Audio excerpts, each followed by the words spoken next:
আর কেউ একটা ছোট ডিস্ট্রিবিউটরের কাছে কাজ করুক, সবাই এই 10,000 থেকে 20-25,000 টাকার মাইনেতে আটকে গেছে। এখন পশ্চিমবঙ্গে আজকের যা ইনফ্লেশন, তা তো অবভিয়াসলি 10-20,000 টাকায় কিছু হয় না। এদের বয়স যাদের যখন 25-27 ছিল তখন হয়তো ভাবিনি, এবার যে 30+ হয়েছে, বিয়ে করার চাপ আসছে, এখন ভাবছে তাই তো এই 10-15,000 20,000 টাকার একটা মাইনেতে পেশে বসে আছি, কি হবে, ফিউচার তো নেই।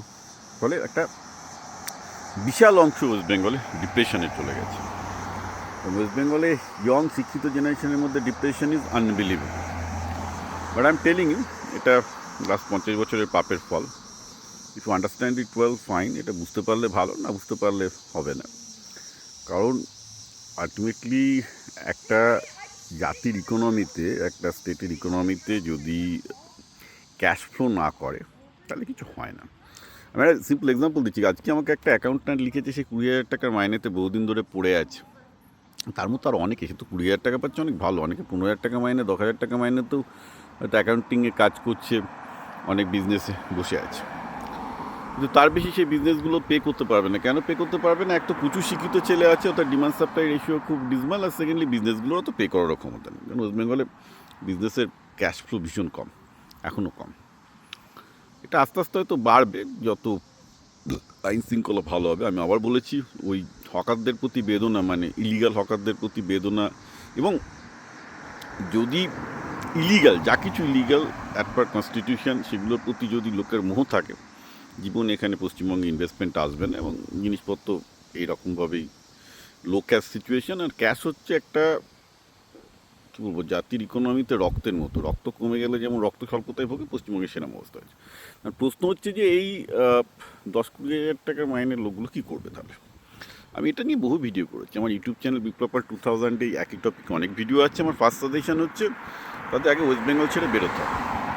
যে অ্যাকাউন্টিংয়ের কাজে 20,000 টাকা পাচ্ছে, সে ডেফিনেটলি ব্যাঙ্গালোর, পুনে, অন্য জায়গাতে থাকলে সেটা 40-50-60,000 টাকা পাবে। সেটা হচ্ছে ফার্স্ট, কারণ সেখানে রক্ত স্বল্পতা নেই। ব্যাঙ্গালোরের শহরে প্রচুর ক্যাশ ঘুরে বেড়াচ্ছে, right? So you can get a better treatment, এবং অনেক নতুন নতুন শেখার স্কোপও পাবে। সেকেন্ড প্রবলেম হচ্ছে এআইয়ের জন্য হোয়াইট কালার জবগুলো, যারা অ্যাকাউন্টিং বা ব্যাক এন্ডে কাজ করছে, সেগুলো কিন্তু আস্তে আস্তে কমে আসবে। আমি আবার বলছি, তাদের একটু অন্যরকমভাবে কেরিয়ার চিন্তা করতে হবে। তবু অ্যাকাউন্টিংয়ের কাজে লোক লাগবে, তাদের আরও বেশি এআই টুল শিখতে হবে, নতুন সফটওয়্যার শিখতে হবে, যাতে সে স্কিল করে বিদেশে যেতে পারে। এই জন্য স্টিল মেন হচ্ছে আগে কলকাতার বাইরে বেরিয়ে অন্য একটা শহরে যায়, কারণ কলকাতা এখনও ব্যাক করতে এখনও 5-10 বছর লাগবে। আর ব্যাক করবে কি না বলতে পারছি না। ব্যাক করবে ভেবেছিলাম বিজেপি জেতার পর, কিন্তু যেভাবে বামপন্থীরা দাপিয়ে বেড়াচ্ছে, আমার মনে হয় না ব্যাক করবে বলে। আবার সে মানে লোকজন ভয়ে আবার ইন্ডাস্ট্রি আবার গুটিয়ে পালিয়ে এখান থেকে চলে যাবে।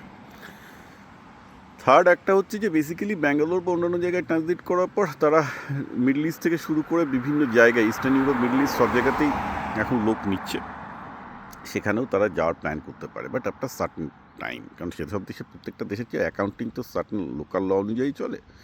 অনেক কিছু থাকে যেগুলো লোকাল ল অনুযায়ী চলে, সেগুলো শেখার ব্যাপার আছে, সেগুলো ট্রেনিং, সার্টিফিকেশান পাস করার ব্যাপার আছে, এগুলো থাকবে।